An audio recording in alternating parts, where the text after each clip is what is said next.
Welcome to week 2 of Mom Habits course. Today we're going to be talking about playing and moving. Yep. Thanks for joining us. And how did week 1 go? I just want to say, remember, habits are not perfection. So let's say you did great at getting dressed 2 days or 3 days. That's okay. That's all right. Just keep going. Keep trying. Remember, Dory, just keep swimming. Just keep swimming. It's funny that we both thought of it at the same time. So don't give up, because the more that you practice the habit, the more that your brain will form that neural pathway and it will eventually become autopilot. But it takes a long time. Some experts say it takes 21 days. Yes. That's 3 weeks, which is why we wanted this course to be 3 weeks. By the end of 3 weeks, you can at least get yourself dressed and eat food. We're thinking. Okay, so we're going to talk about play first, the habit of play.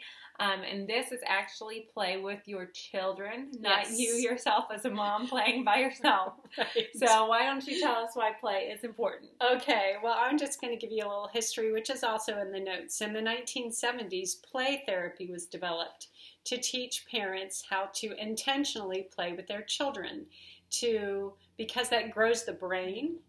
And play is how children learn.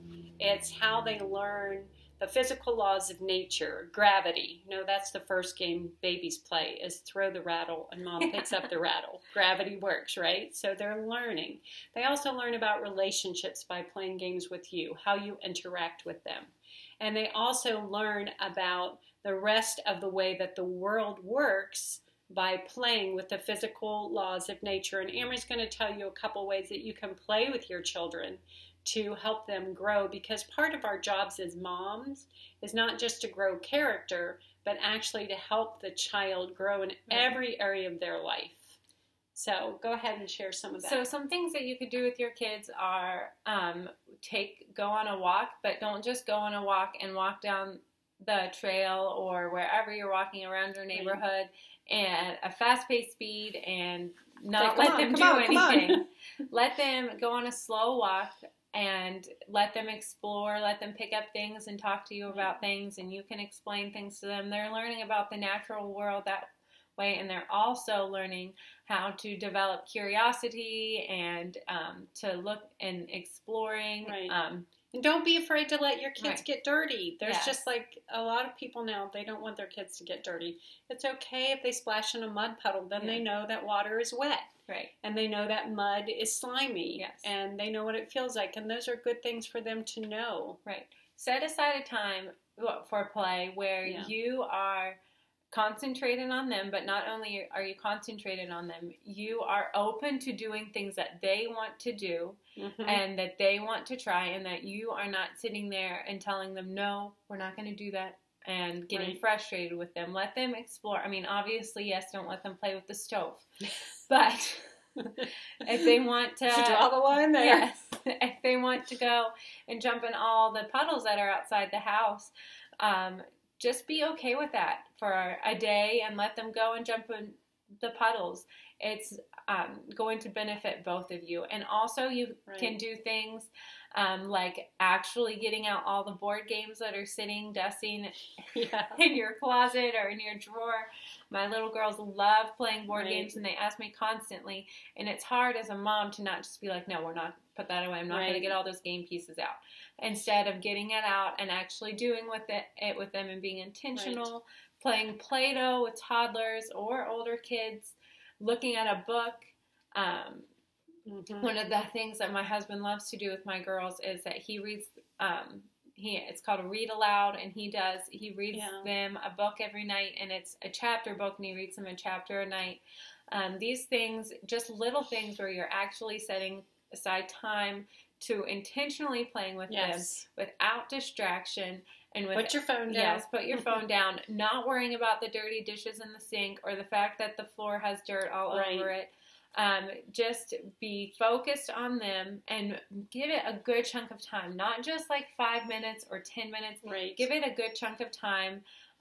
where they're actually feeling like fulfilled through the time that you spent with Right. them. Their emotional tank will be filled because we talk about kids going and playing on their own, which is important too, but they're much more likely to go play in the playroom for half an hour if they have their emotional tank already full. Like every morning, my girls, we have breakfast first, and then after that, I put Glenna to sleep, and while I put Glenna to sleep, they play in their playroom.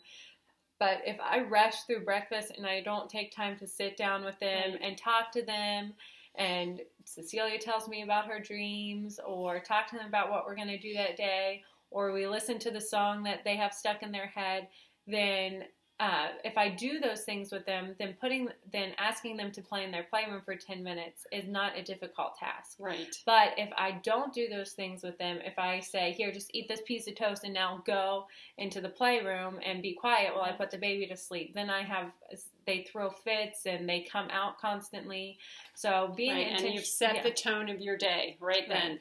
So being intentional about play is very important to your kids' health and your health and their entire lives.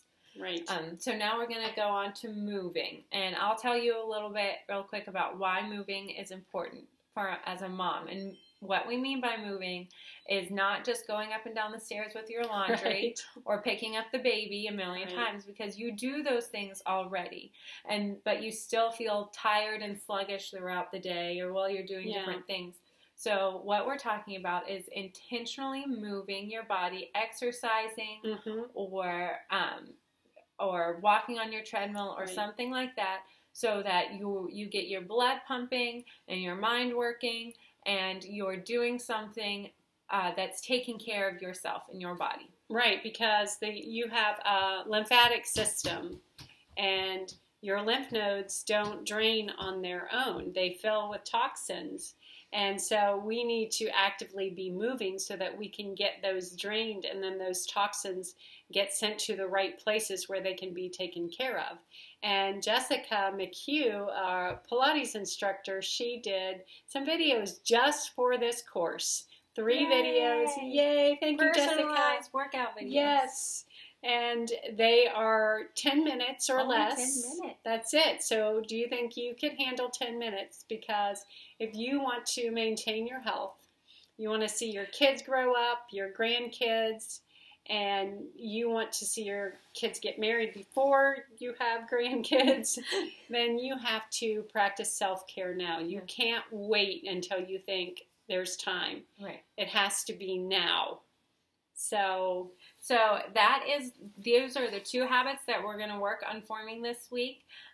Set aside intentional playtime with your kids and get yourself moving. Use those videos that have been provided to us. And don't forget to like the Whole House page on Facebook. Go to our website at thewholehouse.org and subscribe to our podcast, because again, we do weekly podcasts, and most of them are about motherhood and at least about family. So about family and about kids, playing with kids, all of these things that we're covering in this mom's course. You can find things that are expounded on in our podcast. So subscribe to our podcast. Okay.